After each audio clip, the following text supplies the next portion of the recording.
warm up the hall because I know it's a little bit chilly, to try to get and add some body heat into this hall. So please bear with us. Thank you.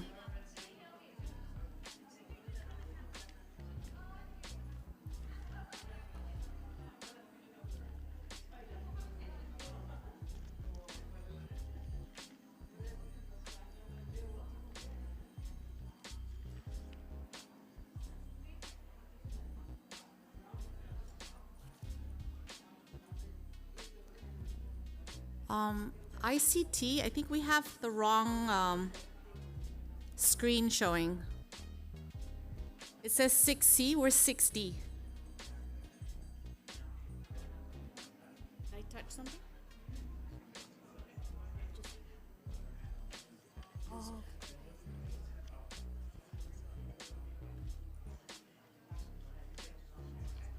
Okay. No problem. It's okay, thank you.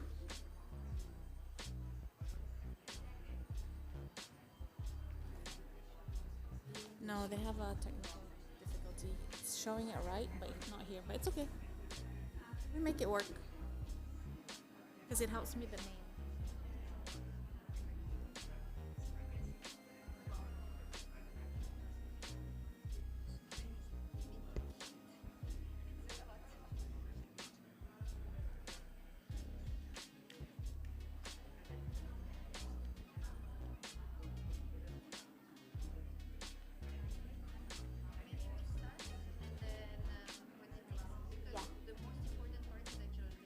Exactly. Okay. Okay. It's fixed? No, not yet. It's not showing.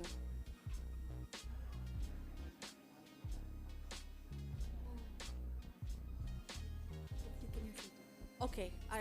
It's really hard to see. Okay, good afternoon, colleagues. I think we can go ahead and start the last sessions for this very exciting conference in the last 3 days. We are going to, well, let me introduce myself first. My name is Maya Faisal. I am the Chief of Social Policy with UNICEF Philippines Country Office. So a very warm welcome to all of you here to come to the session on child-sensitive social protection. And today we have a very exciting lineup of guest speakers and panelists. So in our session today, we're going to have and hear a keynote presentation from Jessica Owens. Sorry, I know her on a first name basis, so I always forget her last name. She's our regional advisor in UNICEF in the South Asia Regional Office based in Nepal. In Kathmandu, Nepal. And then we are going to proceed after her presentation, panelist discussions from Director Gemma Gabuya, who is with the Filipinos 4Ps program, which stands for the Pantawid Pamilyan Filipino program. And then we will then proceed with the Mr. Dil Kumar Tamang, who also works actually in Nepal. He's the Director, Department of NID, National ID and Civil Registration that's attached to the Ministry of Home Affairs in the government in Nepal. And then lastly, we will also hear from our panelists, Ms. Monara Ashrat. She's the Program Director for the Mother and Child Benefit Program that is linked to the Department of Women and Affairs. So without further ado, let me go ahead and invite Jessica Owens to come and do a presentation to set the stage and to ensure we have the context of child-sensitive social protection for today's session. Thank you.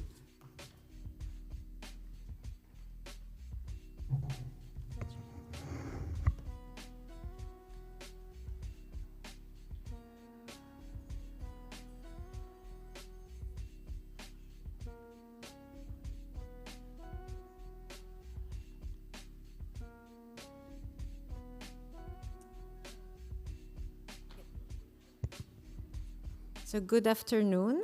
I'm just trying to see if I have any control. Yeah, I have control. Excellent. So I will be giving you a very brief, I'm trying to see if I can see the watch, a very brief overview of why we are here today talking about, Next slide, please. A very brief overview of why we're talking about child-sensitive social protection. So the next slide. Excellent. So I will give you a brief overview of why we're talking about child-sensitive social protection, and then we're going to go into how can we build the synergies that are needed between social protection and other services to be able to get and achieve the results we want in terms of child outcomes. And then we will go into the panel discussion with practical examples of how this was done in the countries. So the first part is, I think it's important to understand why we need to invest in child-sensitive social protection. And here the first point is, we know that that the Convention of the Right of the Child mentions that every child has the right to an adequate standard of living. And yet we also know that around 800 million children are living in poverty or under the poverty line today. And many of these children, and more children, are at risk of falling into poverty because we know that poverty is very dynamic and suffer from social exclusion just because of who they are. So either because they are a girl in some societies, because they are part of a female-headed household, or because we know that they have a disability, or because of their ethnic or caste or linguistic group that they belong in. So given this, there is a real need, and the concentration of child poverty in Asia and the Pacific, investing in child-sensitive social protection is even more important. And yet, as you see on the figures in the slide, you can see that less than about 27% of children have access to social protection. And this is even more important when we think about how the impact that even a transitory spell into poverty has on a child. We know that they can have long-term and lasting impacts on a child and their capacity to engage in society. So this is my first slide. Next slide, please. Okay. We know also that the returns to investment are the highest in childhood, and not just in childhood, but at the early ages of childhood. We have evidence to show that investing in the first 1,000 days, so in the early childhood, has a return of up to 7 to 10 times greater than investing in older ages. And we know also that this investment is associated with a higher rate of national labor productivity in Asia. And this is particularly important, as we have discussed in the last 3 days, that we have large levels of informal, low productivity sectors in Asia on the one hand. And the second reason it is even more important is because we're talking about a just transition. And we're talking about where are we going from. We're moving away from dirty coal and polluting technologies, but we need to move into more clean. And all of these clean technologies, we know, are areas that will require cognitive capital, will require us to be able to think of what are the technological savvy, cognitively knowledge solutions that we need to be able to move and build these clean solutions to our society, to really move into a just transition. So therefore, it is really important to see how we can invest in the early years and in children to improve this cognitive capital in a longer-term future. The last slide before we go into the main section is, so what should we do? What does it mean to invest in child-sensitive social protection? And here we have 3 key points. The first one is each child needs to have sufficient financial resources to develop and fulfill their full potential. So this is the first part. But we know that cash and resources is not enough. We need to work on access to basic quality services and knowledge that can build the healthy development of that child. And this might also include, when needed for certain children, we will need to have access to frontline workers, social workers, to support them understand what is their needs and to refer them to the services that they need. So this is the key part, is that's why it is so important when we're talking about child-sensitive social protection, is these synergies, building these synergies. We've heard about the synergies building, integration and integrative approaches all yesterday and the day before for wider outcomes, but this is also extremely important, as we know, for example, that still we're facing high levels of poverty, but not just monetary poverty, but multidimensional poverty for children. That means lacking the access to different services that are so crucial for their development. So that's the second part. And now we get into the crux of the presentation, and it's going to be very short. It's more of questions and reflections rather than answers. So here is the question here that we're trying to answer is, how can we create the synergies needed to support a healthy development of a child? And this is extremely important to think, because we know that we need to build those linkages between the different services to be able to foster this, enable this child to develop to their full potential. And we're talking about it, we often assume it must be between social protection and an external service or a health, education, etc. But this is not the case. We also have to remember that there are policies that need, within social protection, that need to come together for the child. I will just give you a brief example to keep in mind. The first one is, or two examples. The first one is the fact that we know that in several countries you have child benefits, but that child might also have a disability. And ensuring that that child has the access, we're still on the before one, sorry. Ensuring that that child has the access to these disability allowance also on top of this child benefit will ensure that we are addressing also the additional costs of being able to participate in society that child has with a disability. And it's similar also in terms of health insurance. We know that we need to think of, it's not just enough to think of maybe a cash transfer. We know that there are barriers to be able to access, and often there's financial barriers to be able to access services, health services for their full development. So bringing health insurance and the different cash transfers together may also build those synergies that we are looking for. But at the same time, we need to go further. We need to go further and think of these linkages with external services from the social protection system.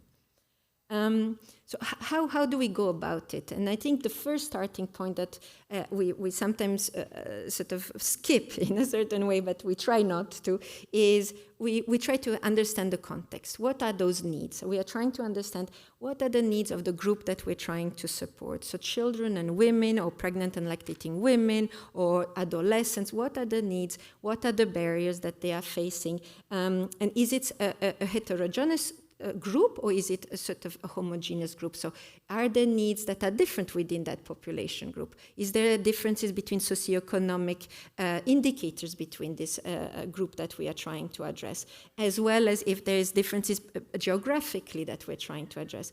All these will have implications on how we design the program, as we will see in the next slide. The second part is assessing, assessing the services. So what we see here also is incredibly important, is that we need to ask the questions. Is there a gap? Is the service not being provided? For instance, so often we're talking about good parenting practices, but who is providing these positive parenting practices? In some places there are available services, either through child protection systems or other, through the education system, but in some places there aren't, and yet this is such a crucial part of the development of the child. So how do we then think of integrating a service or bringing that service to be available? Sometimes the services are available, but for different reasons, the beneficiaries that we're trying to target are not reaching these services. So what do we do then? Why are they not reaching these services? Is it a capacity issue? Is it a quality issue? Is it a social exclusion issue? So understanding better what we are trying to address and what are those gaps in the services. And the last one is in the context. The context of, we know that different countries have different priorities, whole of government priorities. We've heard of the different digital infrastructure that many countries are prioritizing, which may imply that, we will have access to an MIS that can have an interoperable system that can support a wider understanding of linkages. Or some countries are putting less, more attention to social services. So we try to understand what exactly is happening. Now, in terms of what have we been seeing? What have we been seeing over the last 10 years or more even of how we bring these different services together? And in broad terms, we have two areas that we are looking at. One is integration, so bringing a service that does not, usually it's in a place where there is no of that service, integrated into a social protection program, such as usually social behavior change programs, messaging programs, trainings, etc., so we can bring them together. The second part is linking to the external services, and this is the harder one, when we're trying to bring different services to a convergence approach towards one group or population that we're trying to do. And here we can do it in different ways. One way it's in terms of explicit provision of access to the services. Sometimes we do it, for instance, like in the BIS program, which we've heard a lot in the last few days, and their successes is bringing the cash transfer or the poverty reduction mechanism in this case to the local health facilities. So making it closer so that when you come to receive or to be part of your cash transfer program, you are also able to avail to the different services. The same thing, another way is facilitating the linkages to these services, and this can be through referral mechanisms, so having different social workers support, identify the needs of these different groups of population and linking them, doing case management to support them to link to other services. The other way is encouragement, enabling them, so through SBC, to training, through messaging, and we've heard a lot of talk on conditionalities, conditions to be conditional cash transfers. Just a little note here to remember that conditions, they're one way of achieving the goal and the results that we're looking for. What we have seen that there's a growing body of evidence that suggests that actually with messaging, with social behavior change, with trainings, all of this can contribute to achieving the same results that we're looking for, but is based on the premise that that we're trying to empower the household to make the choices that are to the best intention for that child or for the members of the household. So just quickly, these all have implications, no? Every single thing, whether we're putting an integration into our social protection program, has implications in terms of who's going to carry this out? A social protection agency may not have the nutrition and good feeding practices expertise to be able to carry it out. What does that imply in terms of extra financial resources that needs to go into this? Are we going to be duplicating this with other services that are around? So it has different, and are we overburdening a certain agency that might not actually have that capacity? Linking to other services has also implications, of course, and these may be between understanding those mechanisms. For example, at the national level, what do we understand in terms of national levels of linking it? We know that it's easier said, we're linking, we're converging, we're getting all of the governments together, and we're talking about coordination mechanisms, but we know also that this is not easy. Sometimes we need MOUs. We know that data sharing agreements are extremely difficult to be able to actually know what is happening across the household and what are their needs. So how do we build this? But then at the local level, it is even more difficult to be able to understand and to put into place. And I think this is what is going to be coming out in our panelists. I wanted to just say, just maybe end with one more minute, because I know that I started a little bit late, there are different approaches of how to do it. And here we are to learn about what works in which context and why it worked. For example, we can think of a standardized approach. So we know that we are worried about pregnant and lactating women, and we want that whole group of population to be able to access antenatal and postnatal care. So then we are trying to get both the social protection as well as the health ministry coming together for that group of population. but we also sometimes know that the population, the household, has different needs. And we see this especially in countries where they have a good social workforce or psychosocial support systems, where they try to identify the need of the household and bring them closer, overcome the barriers to be able to get to the different services that they need. And this may be like, for example, Chile Solidario or Red Unidos, or in different countries we have different types of ways of supporting. These are not they're not or solutions. That's why I put and or. It can be combined. The same thing can happen for another area that I think is important in pre-entering our discussion, is the fact that we know that at the local level we are trying to see what are those platforms to be able to deliver those services, to be able to link those same beneficiaries to the different services. We are looking at often in many of the countries, especially in South Asia and others, we're looking at community organizations, whether it is community health workers, whether the Angawadi workers in India, whether it's the mother health groups in Nepal, whether it is the different school, like Kayashri clubs in India, different platforms where we find ways to bring these different services and attention that is needed for these different groups of population. I will stop here, but just to let you know that there is a lot of body of evidence that is now looking not only at the results, because it's often very easy to talk about what worked, what were the results, the impact of this or that, but really understanding the process. We know even in our organizations, it is really hard to move out of those silos and bring these different services together. So what are those elements that support the processes work better? And I will stop here because I know I'm over time. So thank you very much, and I'm looking forward to learning a lot from our panelists. Great, thank you so much. Thank you so much, Jessica, for that very interesting presentation to help us set the stage for our panelists today. So I know some of you came a little bit later and we didn't really do the proper justice of introducing our panelists. So I will probably just do a really quick recap. Our first panelist that we'll hear today is Director Gemma Gabuya from the Department of Social Welfare and Development in the Philippines. And she's the main national program manager for the Pantawid Pamilya Filipino program, also known as the 4Ps. We will then hear from our colleague from Nepal, who is Mr. Dil Kumar Tamang, who is the Program Director, Department of National Identification and Civil Registration, that is tied with the Ministry of Home Affairs with the government of Nepal. And then lastly, our third panelist is Monara Eshrat, I hope I said that right, the Program Director for Mother and Child Benefit Program, the Department of Women Affairs based in Bangladesh. So with that, I'm actually going to ask our panelists to begin their presentation or their thoughts around child-sensitive social protection, focusing basically on the issues of linkages and what are those linkages in your respective countries and your respective programs on how you were able to bring it closer together to achieve children outcomes.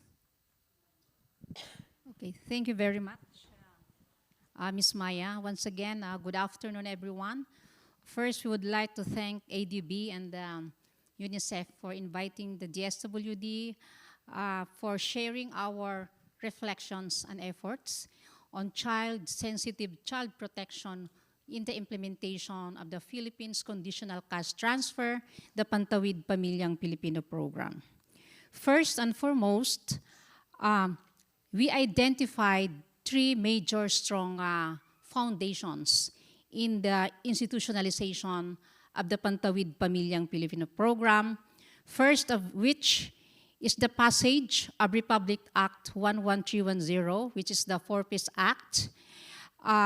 Indeed, a recognition of the government that the program really contributes to the multidimensional issue of poverty. And second, the program is indeed a child-centered intervention that focuses on the education, health, and nutrition of our children. The second strong foundation, of course, what has been mentioned is about linkages. It's the multi-sectoral approach or the whole of government approach, which currently we have existing and functional interagency mechanisms from the national level down to the regional level, to the provincial level, and the municipal level. So this is primarily supported with memorandum of agreements, the data sharing agreements, to ensure that the program is being implemented according to its design and to achieve its goals and objectives. So the linkages at the institutional level, at the program level, is indeed a very, really a good strategy. But at the household level, we really need to strengthen the linkages in terms of strengthening one of the new strategies of the Pantawid Pamilyang Pilipino program. I can say the unique in the Philippines, which is the family development sessions and the case management strategy, which is being undertaken by our social workers. The family development session is our main platform in capacitating our household beneficiaries in terms of their knowledge, attitudes, skills, and behavior, understand their rights, understanding their responsibilities, appreciating and valuing education and health, and of course, understanding other issues that affects them, like violence, like disasters, among others. On the second approach, which is unique again in the Philippines, is the social case management. I can say that this is the bedrock in terms of implementation of social welfare and development services that would effect change and transformation, particularly in the behavior of our household beneficiaries.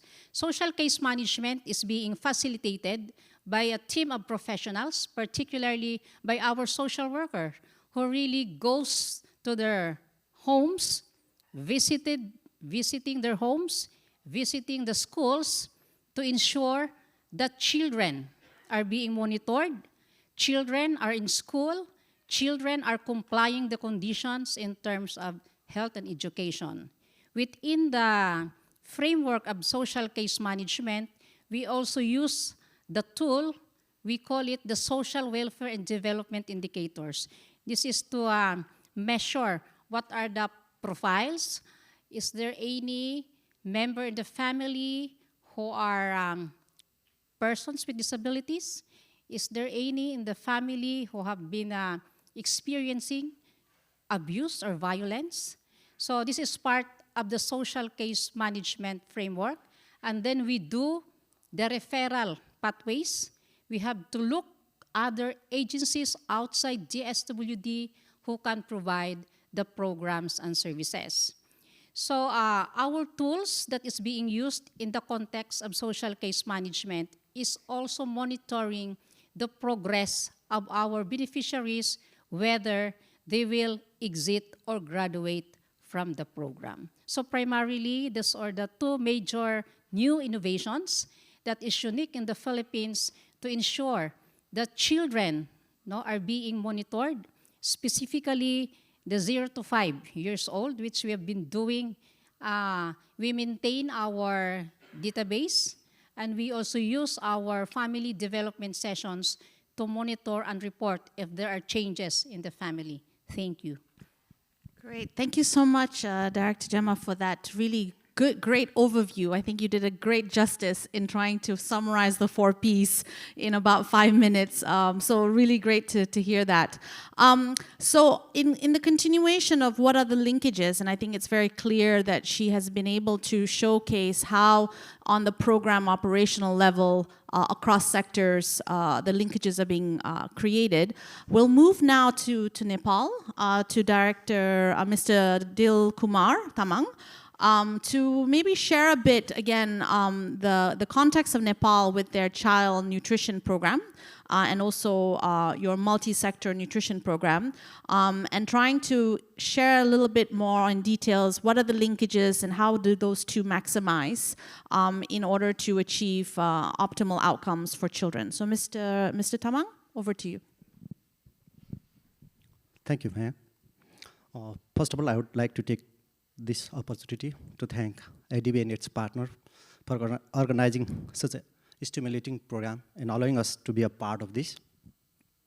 Yeah, we had started our Social Security Alliance program in 1996, and this program became quite popular in our context, and the subsequent government started to do a kind of competition to expand and increase this program. However, we had to wait another 14 years to introduce child-sensitive grant program. In 2010, Child Nutrition Grant Program was initiated. Before that, in 2009, we had conducted a study,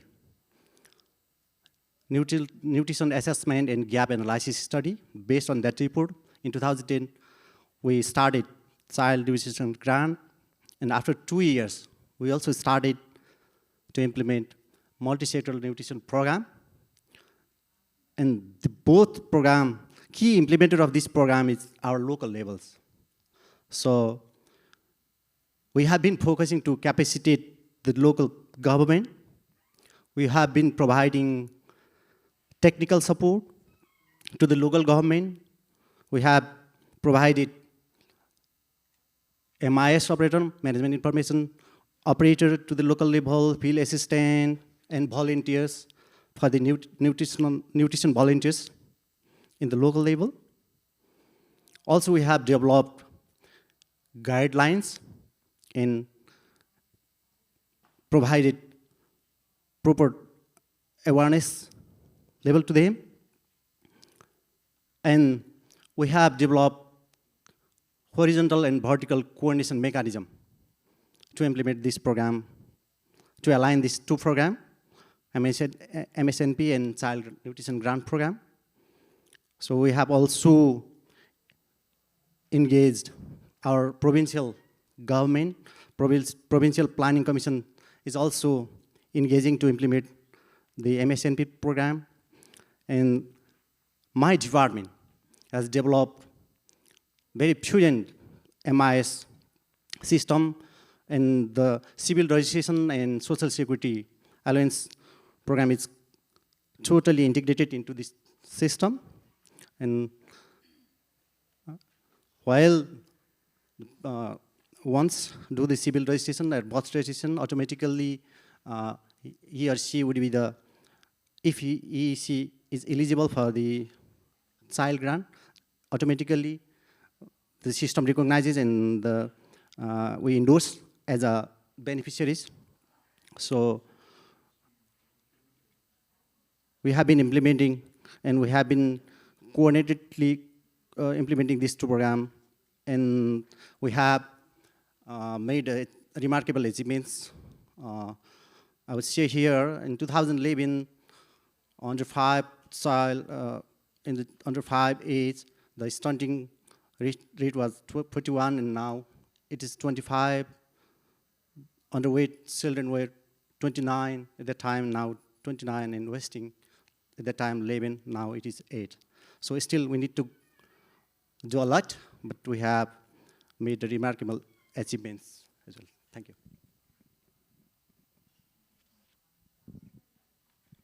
Thank you so much, Mr. Tamang. I think maybe we just, to get a little bit of a sense, I mean, I think the case example in Nepal is very interesting because the work is led also with the national registration, the ID.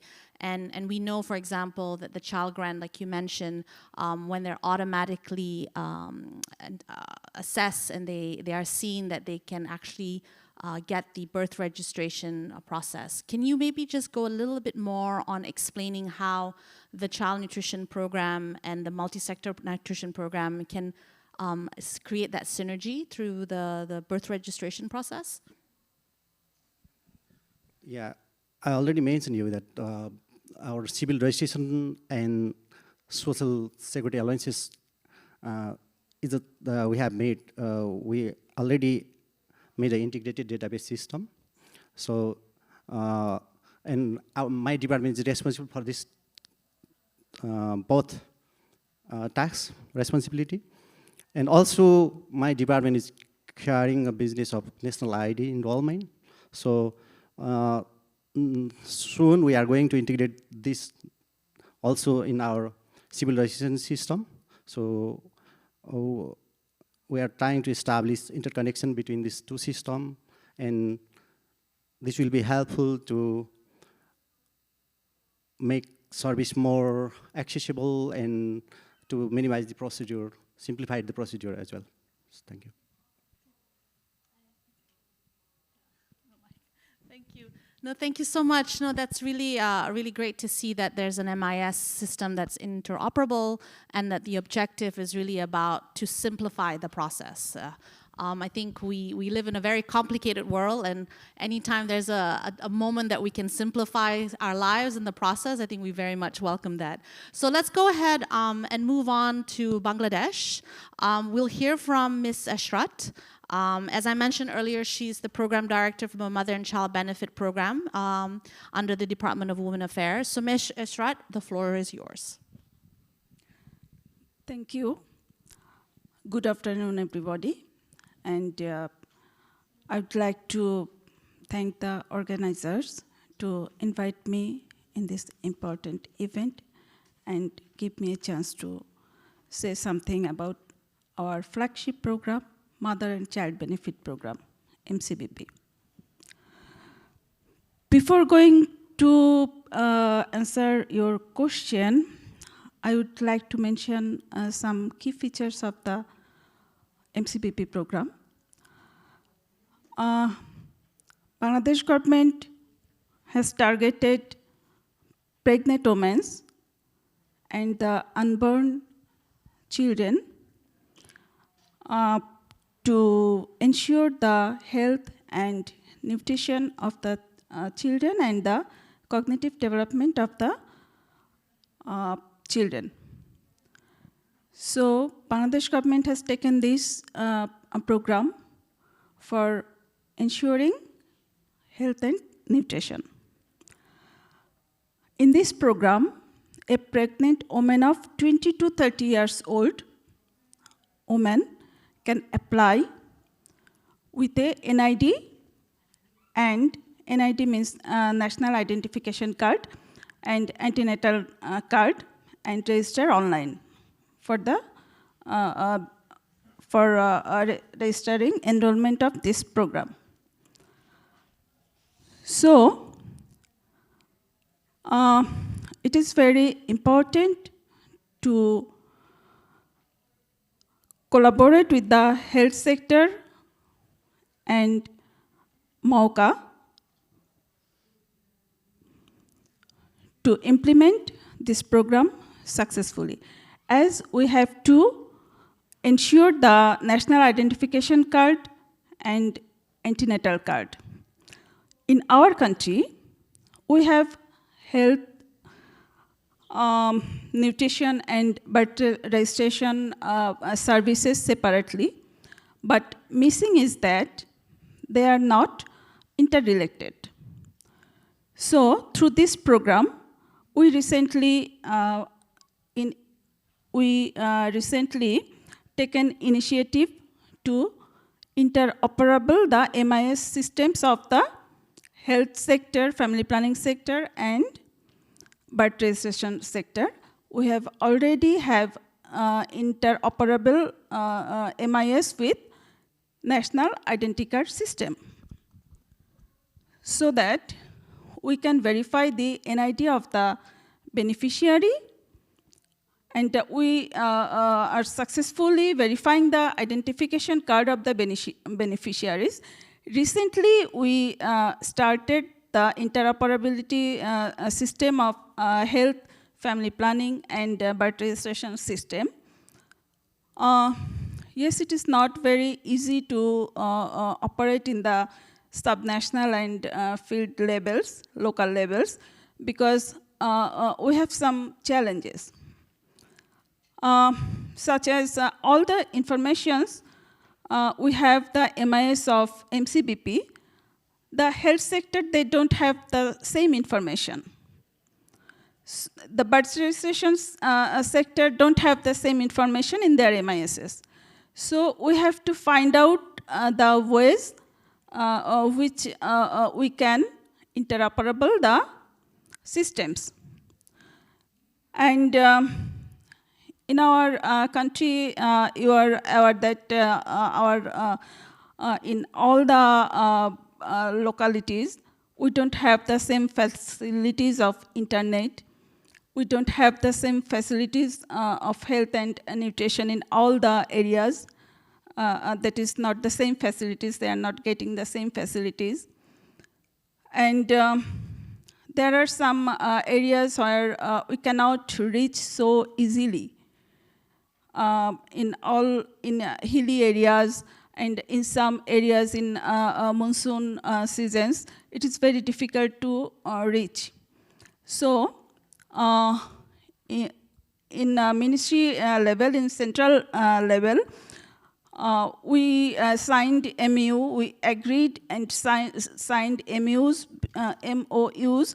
between Ministry of Health, Ministry of Division of Family Planning, Ministry of Local Government for birth registration, and we signed MOU to Election Commission for interoperability. But our team is working hard to eradicate all the barriers.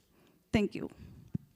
Great. Thank you so much, Ms. Eshrat, for that. And I think it's really interesting to see how you've presented the challenges already. I think it's very nice and candid to admit so early on. I think we all have challenges when we come to designing and implementing and monitoring social protection program. But what I really resonated a lot with the fact that you said that there was a mismatch of information. And any of our social protection program, as you all know, any design, we always have to be driven by the evidence and the information to justify how a program is to be implemented. And it's great to see that Nepal is working, that Bangladesh is working to harmonize that so that your interoperability for your MIS is successful. One thing I also just wanted to capture that the fact about the reach, the accessibility based on Bangladesh's context, which I think is very similar to the Philippines when it comes to the climate change. And we've heard in the last 3 days almost this theme on climate risks that really are going to be center stage when it comes to bringing this forward in terms of next steps and scaling up and increasing coverage. So this now leads to my next round of questions when it comes to scale up. I think scale up can be very much interpreted on all levels, but we would like to understand a little bit on the operational delivery level, on the implementation and the monitoring and evaluation of your programs. Where and how do you see the linkages can be scaled up within your individual country context in your program? And before you answer that question, information to make sure that if you have questions, we would also encourage those to use the app if you have any Q&A. So go ahead and use that portal on your app to ask some questions. On top of maybe later on we'll have some questions being discussed in the hall. So Director Gemma, maybe I can ask you to start off that scale-up question.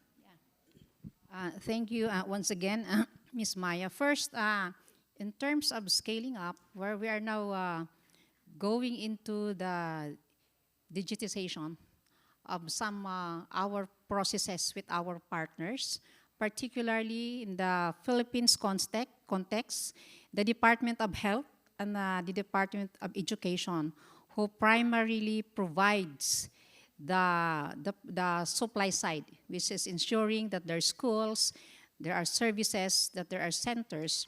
We are now on the process of how we are going to integrate our systems to ensure that the compliance thing or the verification will not take long. Currently, we are doing it manually, but hopefully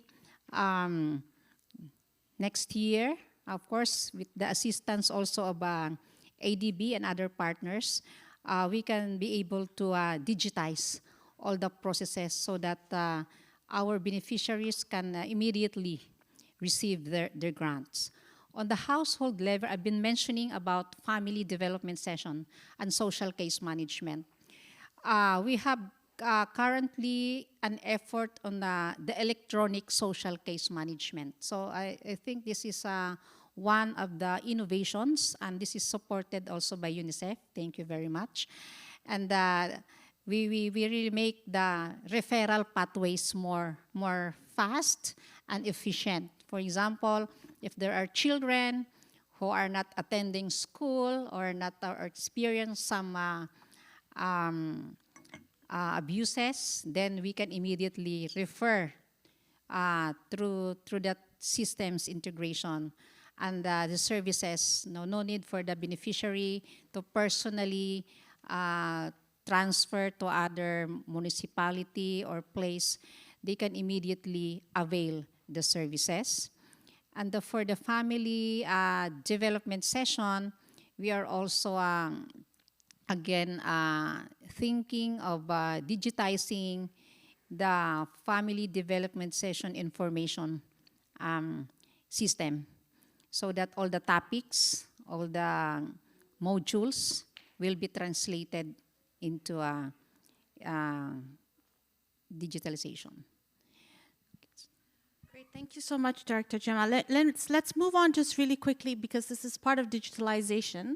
And we heard earlier from Nepal when it comes to the administrative system of trying to put together an MIS that's interoperable within the civil registration, and how the child grant program can help with the birth registration.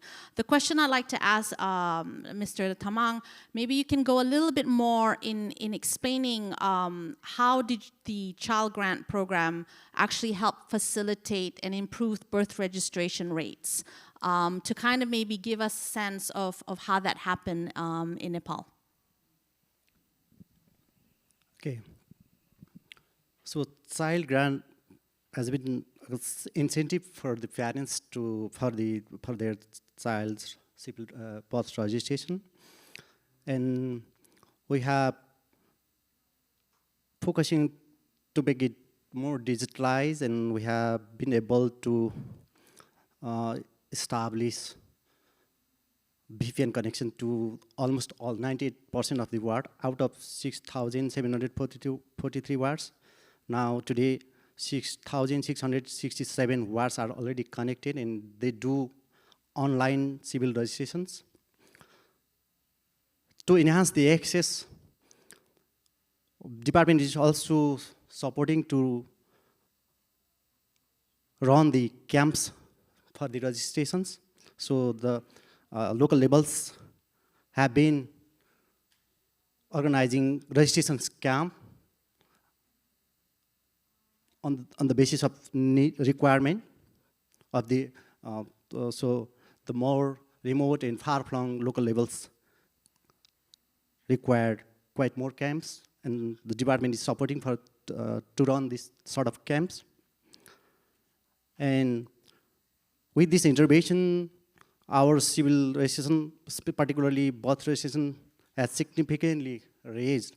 Now, it was 57 10 years back. Now, its national average is 74%. And the interesting fact is that this child nutrition grant is implemented in only 25 districts. The 25 districts we have implemented it universally, and all the Dalit children across the nations are the beneficiaries of this program. So they have higher birth registration rate, and particularly in these 25 districts, it's quite higher than the national average. Now the national average is, I have already mentioned you, the 74%, and the child nutrition grant implemented districts have 86% of birth registration. So it is the fact. So also we're trying to simplify the birth registration procedures. There was some sort of misunderstanding in the local levels. After the promulgation of our new constitutions, our constitution has guaranteed all kinds of child rights, including birth registrations. So we have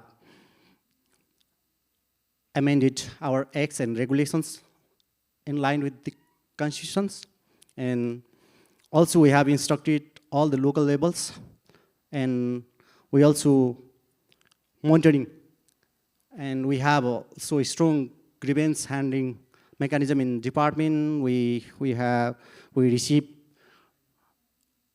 grievances from the toll-free number, and social sites, email, and we try to address immediately. So, but we are trying to increase the coverage of birth registrations and the incorporating all the eligible childs into the child grant programs.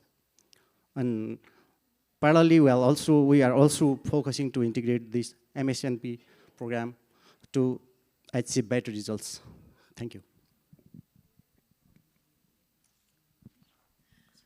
No, great. Thank you so much. I mean, you know, we go back to this issue of simplifying the procedure, and it's great to hear that you're able to do that within the context of the policy framework, and that you've adjusted the policy framework to suit to the needs of the beneficiaries, to make it easier and to simplify it, and that's good to hear. So now maybe I'm gonna invite Ms. Ashrat to explain a little bit more. You know, when we look at scale up, we know that you're trying to make your MIS more interoperable. Maybe kind of share with us what are some of those key next steps that you envision will make it more interoperable and more friendly for the mothers who are registered. As we hear that there's a target now set for 2026 in Bangladesh to reach the 6 million pregnant mothers. How do you think you're going to be able to achieve that goal within the context and the prioritization of your program? Thank you again, Maya. In our country, we have two schemes called Maternal Allowance Program and Lactating Mother Program. There are some errors in those programs, and to minimize those errors, in 2019, Government of Bangladesh launched Mother and Child Benefit Program, minimizing those two programs. And now the beneficiaries is 1.3 million. So to minimize those errors, we launched online registration for the beneficiaries. A pregnant mother apply online. And you know, we work for the vulnerable women of our country. Most of them, they don't have that much literacy, that is digital literacy, that so that they can register self-enrollment they can make. So we make the provision to help them. They can go to our local, we have an office called Union Council, and we have an officer, Union Digital, we have Union Digital Center. They can go to that Union Digital Center and produce NID, ANC card, and other documents, and a person there who have password and ID and password for this work only, she register her as a beneficiary. We have another officer, not from our department, it is, but under the ministry. we called her information sister. She can also help registering the beneficiaries. This online registration system help the beneficiaries, help this program to scale up. Because she don't has to go to the office, he don't has to go to my officers, he don't has to go to the local representative. She just go to the union council and register. And from the backward, also she can register herself as a beneficiary. We have a limitation of resources. So scaling up is also dependent on the resource.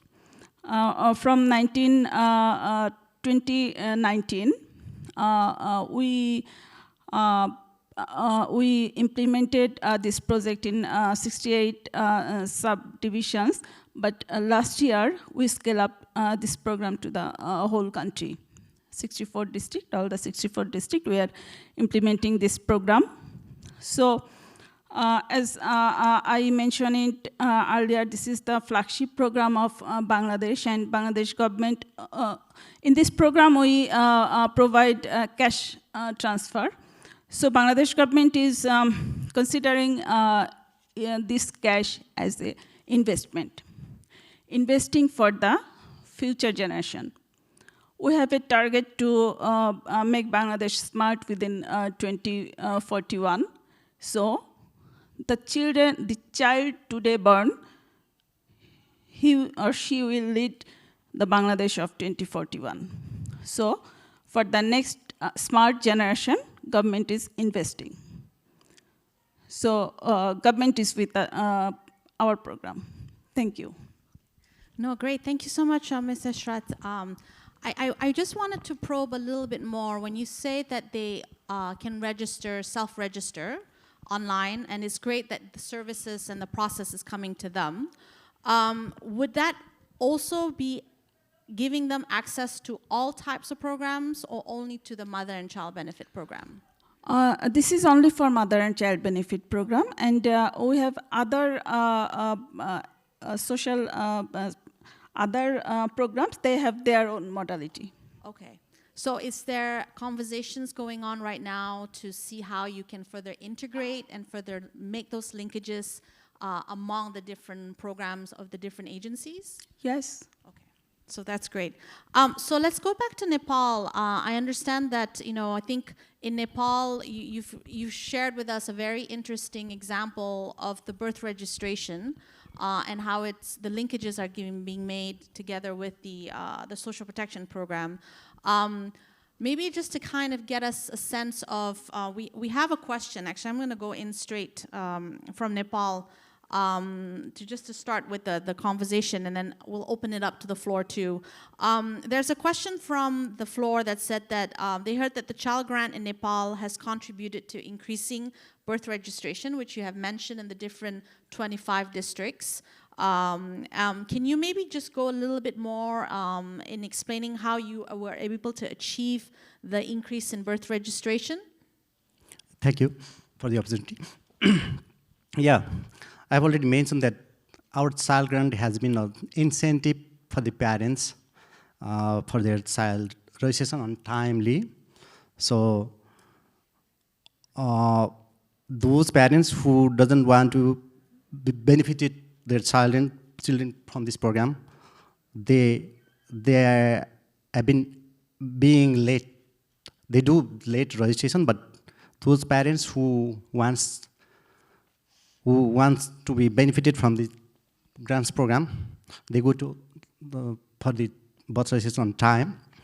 One more thing I would like to share here is that what we have doing is, for the digitizations of our payment system, there are now 3.8 million social security beneficiaries in our country in all categories.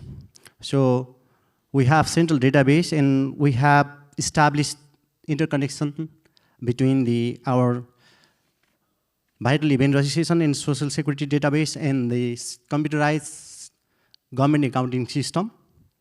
And also we have established interconnection between the banks and financial institutions in our database system. So now what we are doing, trying to do is, now we have already piloted, and this year, from this fiscal year, we are providing all our benefits to the beneficiaries directly from our government accounting system. Now they are receiving their benefits from the bank accounts, but one step forward, we'll be able to directly transfer to the beneficiary's account from our computerized government accounting systems. So we are departing from our payment system from this year. Thank you. I wanted to share this thing.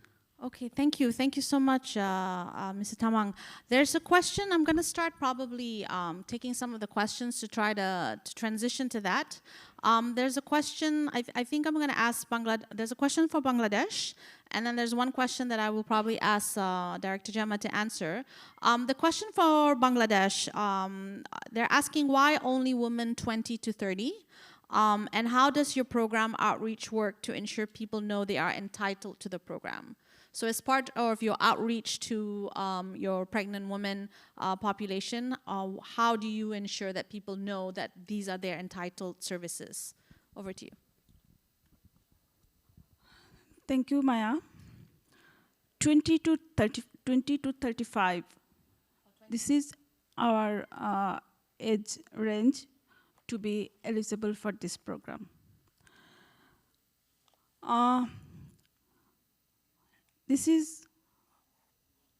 We all know that a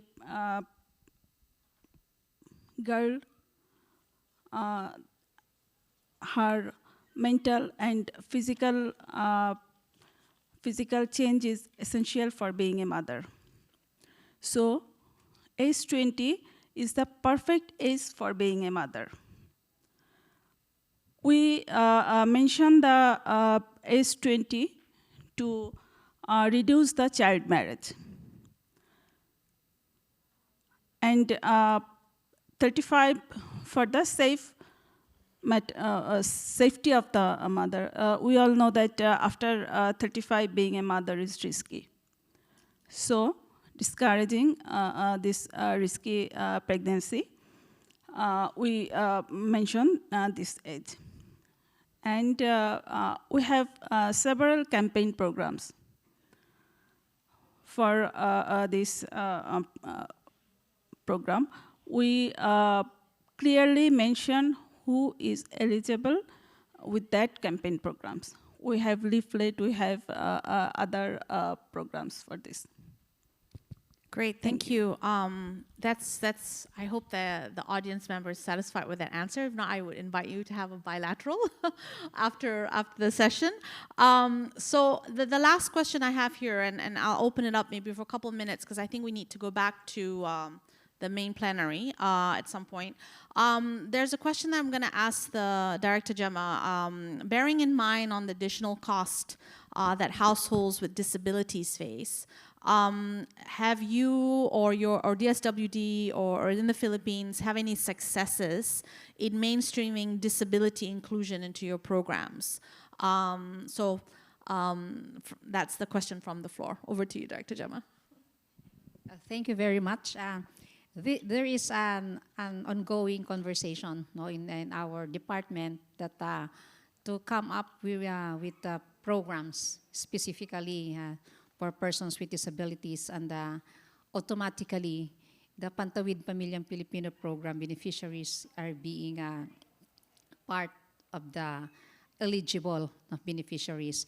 In fact, one of the exploratory intervention is an additional grants to be part of the whole cash transfer, be part for households with children or persons with disabilities. So there is an ongoing initiative, and this is a welcome initiative because they are also part of the vulnerable groups and marginalized groups that we are addressing to.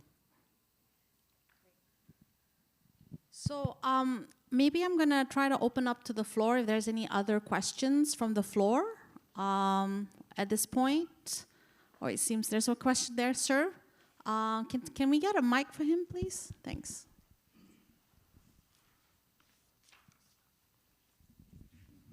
Thank you very much for the very practical and wonderful presentation, and to the presenter and also the panelist.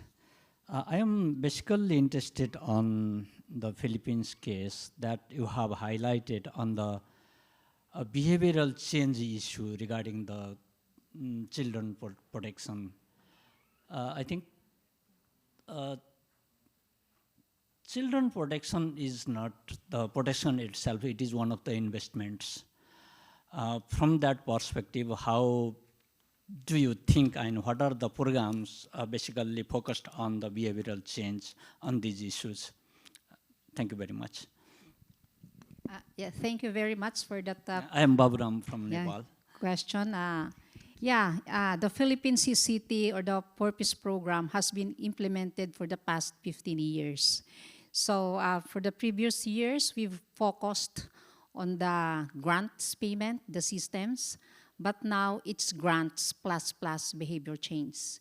That's why I highlighted that one of the innovations, which is unique in the Philippine CCT, is the family development session, where our main platform really to inflict change on their behavior. So we have a 7-year transformative learning path, that is our module, and every year we have activities and programs that would be that we are required from our beneficiary, and we focus on the 4 core topics. It's education, health, parenting, and financial literacy. So we have to ensure that the beneficiaries from the behavior change, they will sustain that, the gains and the behavioral change, so that they will not slide back.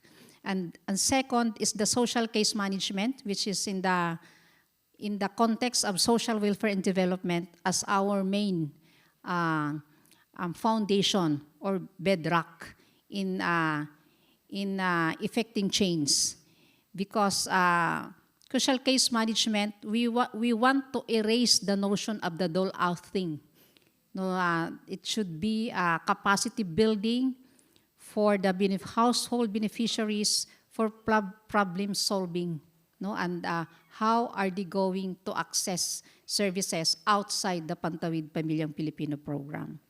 So, and then from that approaches, we came up with a scorecard.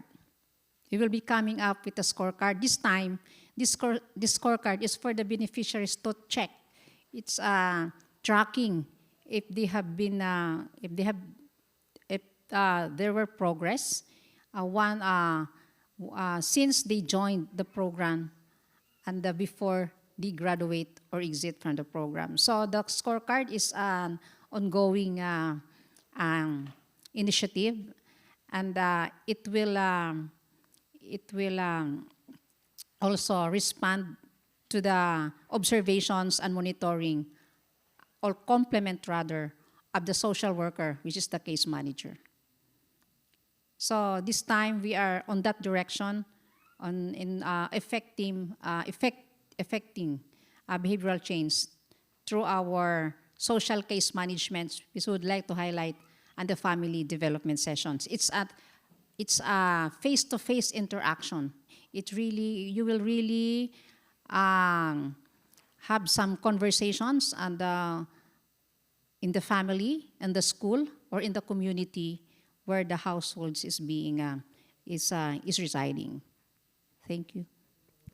Great, thank you so much. What I'd like to suggest, if we have no more questions, I'm actually going to ask for our panelists to reiterate one key message around linkages, whether it's the current linkages that are being created in your respective social protection programs, or the scale up on how you envision. So just one key message, 30 seconds, and then I will conclude with some of my perspectives, and I will actually ask Jessica maybe to also, no? Just one key message. So maybe I can ask, I'm gonna go with the only male here first, to provide us one last key message, 30 seconds or less. Thank you. Yeah, I mentioned that our civil registration and social security system is already integrated, and we are trying to integrate other systems. As I mentioned earlier, we are soon going to integrate our NID system to the database system, and also we have been focusing for the integrated social registry. Now we are doing some sort of feasibility study for this, and based on that feasibility study, our government is focusing for the integrated social registry. Maybe our future journey will be integrated social registry that we need to focus on. Thank you. Great, thank you so much. So I'll move over to Ms. Ashrat.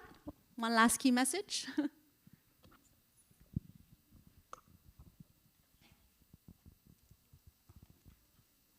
It is not easy for only one organization to implement such a big project, such a big program. We need to collaborate with related ministries, other agencies, our local government, our central government, with GO, NGO, and we have to collaborate with the we have to look forward for the participation of the beneficiaries also. So we are trying our level best, and hopefully we will make it. So lastly, I will say we are on the way of future. Let's collaborate.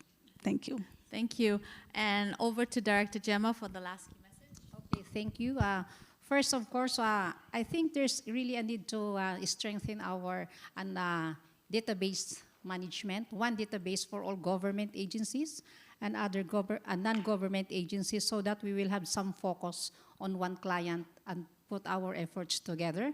And second is the harmonization of policies for those agencies who are mandated to support and implement the program.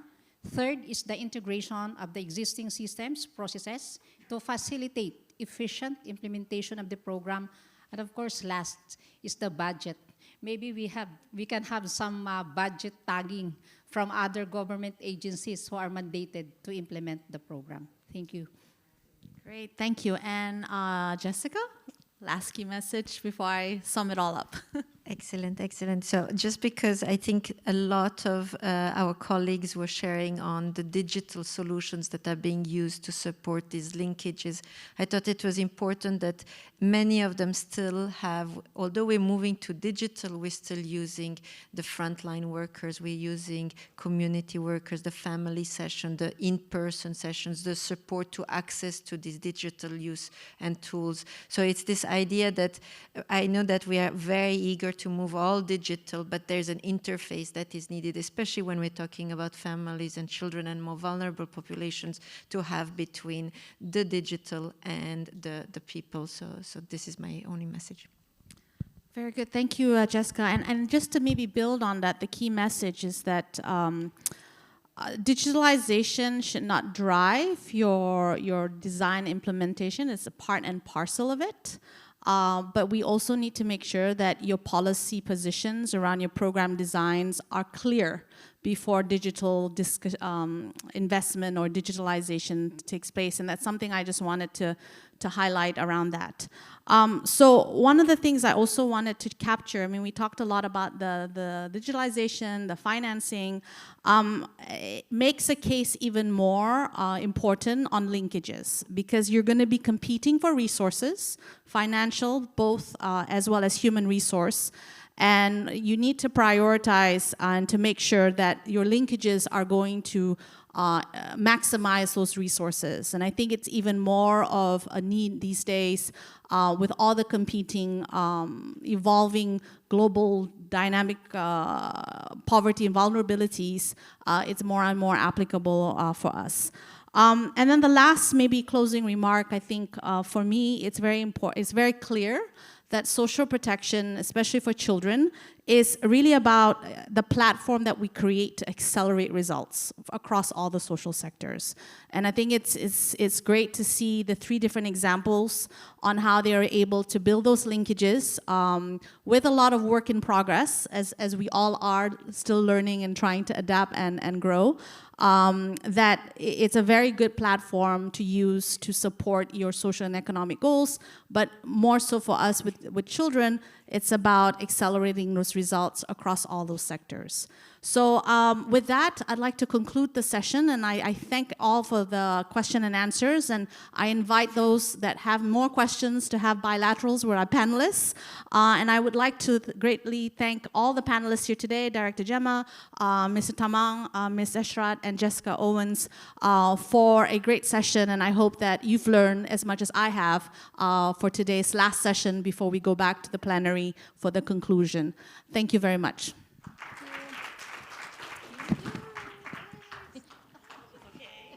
Thank you.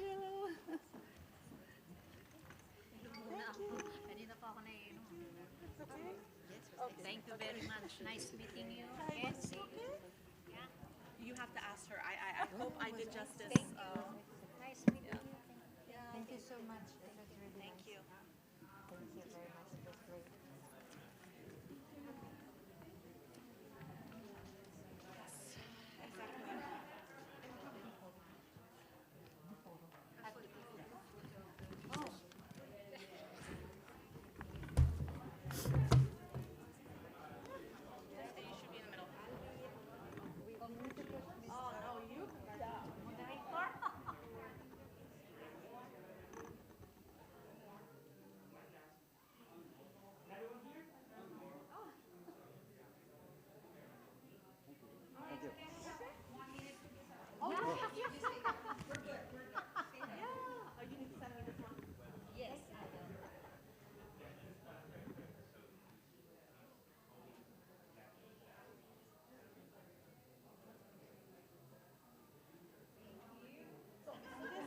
Undersecretary for the Poor Peace.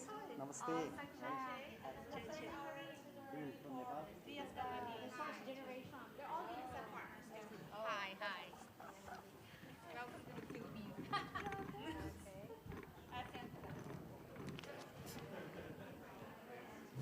Thank you, Ms. Maya. Thank you, Dr. Gemma. Yes, we did survive. We did.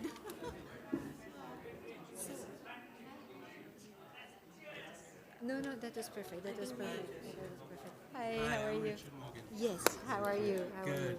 Glad CSSP is going strong. Slowly, yes. Yes.